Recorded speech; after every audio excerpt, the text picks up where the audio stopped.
Greetings to viewers and YouTube subscribers. Today I'm going to be doing a disassembly of the left-hand side chain tensioner for the SickBikeParts shift kit. This particular version that you can see is the prototype of the production version that you can purchase from SickBikeParts. Now it's done around about 3,000 kilometers or maybe 2,200 miles. So when I pull it apart, we'll be able to see the difference in wear on the jack shaft as compared to the system or the conventional system that you purchase with a shift kit that doesn't come with the left-hand side chain tensioner, which you have to purchase as an optional item. So we'll do the disassembly now.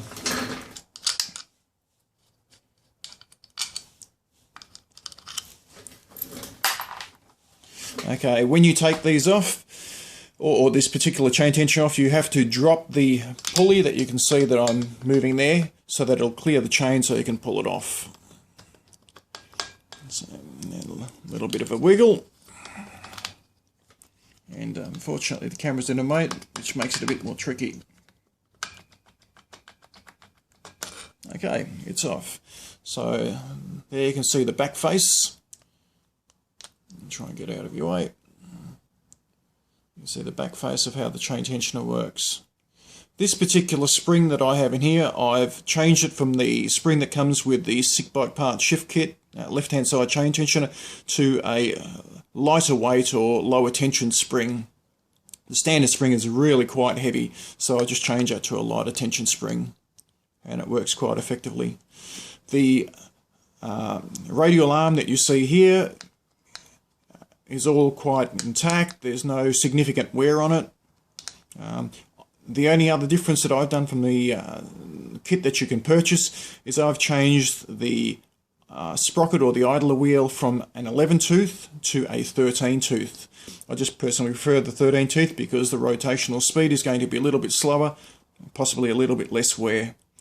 But other than that, that's the only differences that I've done, is the spring and the idler wheel. Okay, so here you can see the significant advantage of having a left-hand side chain tensioner, not simply for the chain tensioner, but because you get this extra bearing. So now effectively the 17-tooth jack shaft gear that you see here is straddle mounted between the, if I can get a little pointer happening, between the bearing on the inside of the sprocket and the bearing on the outside of the sprocket that comes with the left-hand side chain tensioner. So it's effectively straddle mounted. So the load carrying capacity is significantly uprated because it's now being on this side, on the left-hand side, the load is being carried by two bearings instead of one. And that pays big dividends in jack shaft wear. Okay, now the jack shaft. Okay, I don't know if you can see, but the jack shaft here is pristine. There's no wear on it whatsoever.